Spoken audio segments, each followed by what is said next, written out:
So for our conflict of interest, this presentation is supported by ILSI, which is funded primarily by its industry members.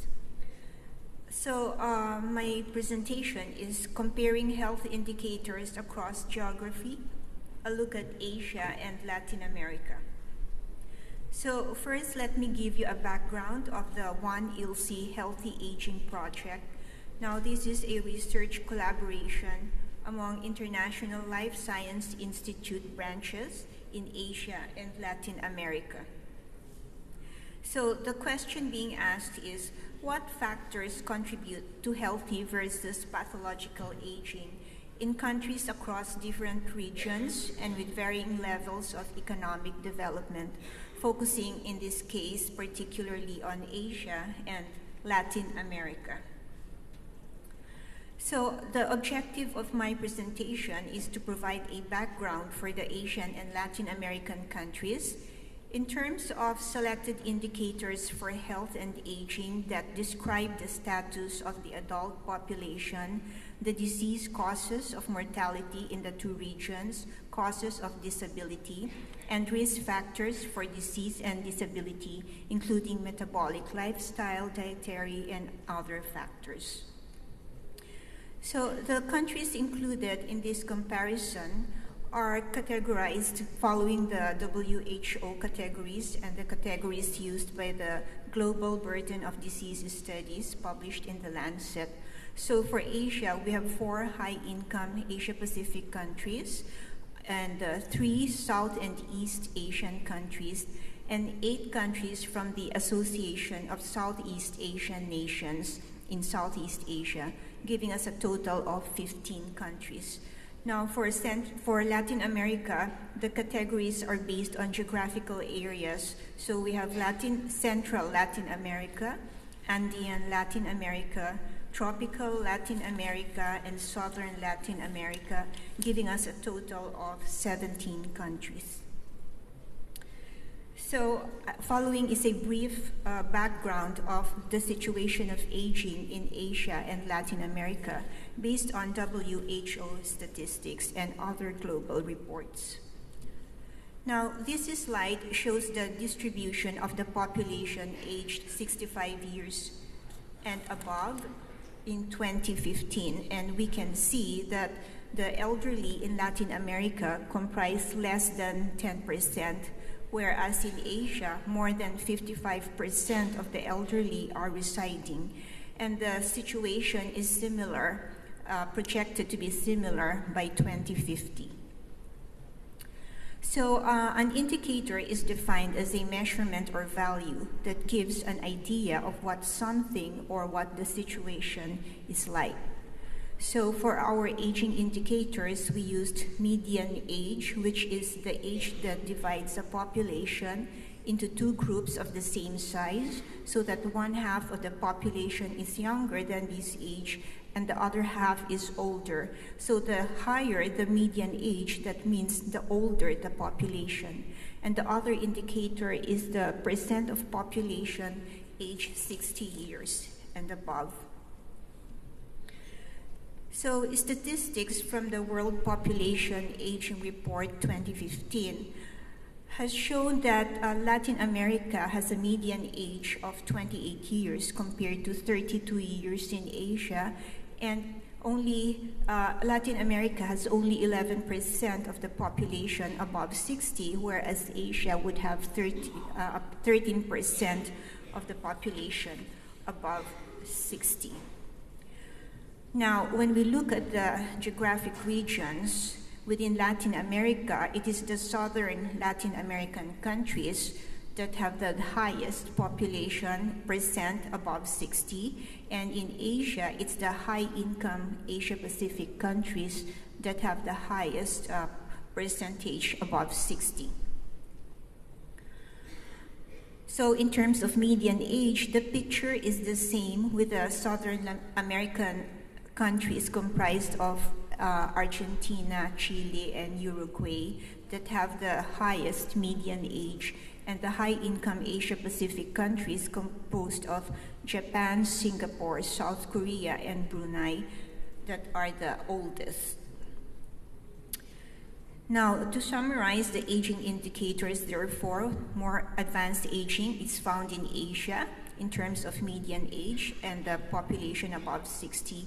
And the high-income Asia-Pacific countries are the oldest in this part of the world. So younger population found in Latin America. The oldest are the southern Latin American countries. The youngest are the Andean Latin American countries. So now I go to the WHO health indicators comparing Asia and Latin America. Now, indicators for health status are life expectancy at birth, and another is healthy life expectancy at birth, which is the indicator of the overall health status of a population. So life expectancy at birth is the average number of years that a person could expect to live if he or she were to pass through life exposed to sex and age-specific death rates prevailing at the time of the person's birth for a specific year in a given country. And the global average in 2015 was 71.5 years. Now, compare this with healthy life expectancy, which is the number of years of full health that a person could expect to live, passing through the same age-specific death rates and age-specific levels of health states for a given period in a given country. Now, the global average in 2015 was 63 years.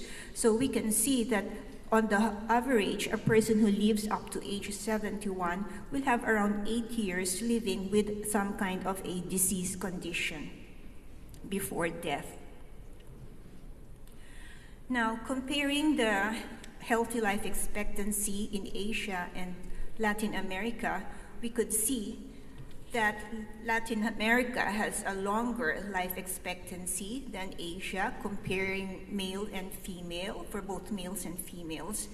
And the same picture for life expectancy for both males and females. So it's better to live in Latin America than in Asia if you want to live long. Now, within Asian countries, the highest healthy life expectancy is found in the high-income Asia-Pacific countries, as well as the longest life expectancy. So if you were to live in Asia, make sure you choose Japan, South Korea, Singapore. So in Latin America, it's southern Latin American countries that have the longest healthy life expectancy, as well as the longest life expectancy at birth. This is paradoxical because these are the countries that have the oldest populations, but they're also the healthiest populations. So I do not know how that can reconcile with the earlier lectures that we have that functions decrease as you age. Now, for specific Asian countries, so I just put here this figure to show that it's Japan, Singapore, and South Korea that have the longest healthy life expectancy. And in Latin American countries, it's Chile, Costa Rica, and Peru. They're not necessarily follow the groupings, the geographical groupings. It differs, I don't know why, but when you look at specific countries, the geographical groupings no longer follow through. Now, another indicator for health status is mortality between 30 and 70 years of age from cardiovascular disease, cancer, diabetes, or chronic respiratory diseases. So we can see once again that Latin America has lower probability of dying from these diseases between age 30 and 70 compared with Asia. So within Latin America, it's the Andean Latin American countries that have the lowest probability. And within Asia, once again, it's the high-income Asia-Pacific countries that have the lowest probability. So here we have within Asia, Japan, South Korea, and Singapore. And within Latin America, it's Peru, Ecuador, and Chile. Now, I shall now go to describe the causes of mortality and morbidity and risk factors based on results of the global burden of disease studies in 2015. So the Global Burden of Disease Study is a worldwide collaborative effort to measure the impact of health problems on people, and it's conducted by the University of Washington Institute of Health Metrics. The study estimates the burden of premature death and disability in a population caused by more than 300 diseases and injuries in 195 countries. So the following data from the GBD studies were tallied for the Asian and Latin American countries: disease causes of mortality, causes of disability, and risk factors for disease and disability. So for Asian countries, the common causes of mortality that is found in all the countries are ischemic heart disease and stroke, and in Latin America, ischemic heart disease is found commonly across all countries, and the other causes are not consistent in all the countries. Now, for the causes of disability in Asia, we find that the causes are migraine, depression, skin and subcutaneous diseases, sense organ diseases, low back and neck pain. So these are common across the countries. Now, for Latin America, the common causes are migraine, diabetes, anxiety and depression, skin and subcutaneous diseases, sense organ diseases, low back and neck pain. Now, what are the risk factors associated with disability? So the common ones in Asia are smoking, diet low in whole grain, and high blood pressure. And we go to Latin America, the common causes are alcohol, low glomerular filtration rate, which is kidney disorder, high BMI, and high blood pressure.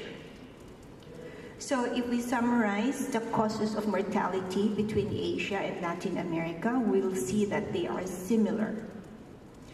Then we look at the causes of disability. All the causes are similar except for diabetes, which is common in Latin America but not in Asia. But when we look at the risk factors for disease and disability, it's only high blood pressure that is common between the two regions. And in Asia, we have smoking, diet, low in whole grains, whereas in Latin America, it's alcohol, high BMI, and low glomerular filtration rate. So we can see in the statistics that in Asia, the population that smokes is higher than in Latin America. But in Latin America, the drinkers outnumber the ones that are in Asia. The proportion of drinkers outnumbers that of Asia. So in Asia, it's the poorer, low-income ASEAN countries where you find the smokers rather than not as much in the high-income Asia-Pacific countries.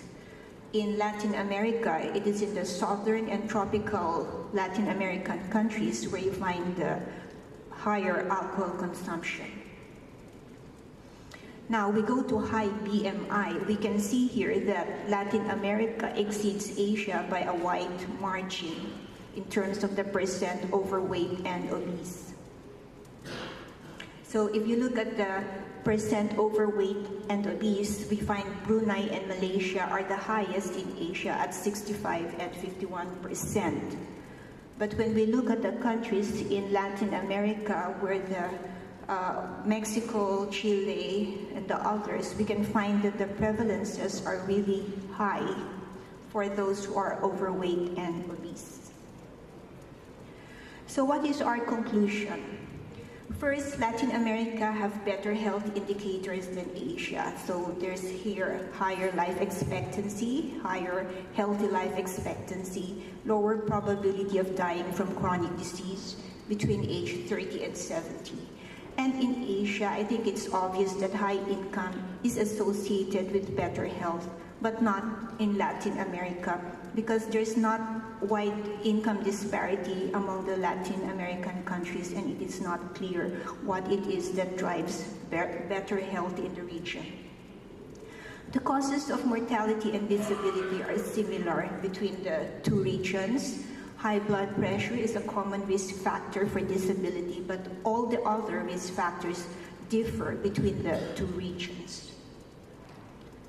So what the One ILSI Healthy Aging Project hopes to achieve is to examine the underlying determinants, those dietary, behavioral, environmental, genetic, and other determinants of varying risk factors that lead to common disease outcomes in these two regions, and eventually be able to identify and propose the country and region-specific best practices that promote healthy and successful aging. So that ends my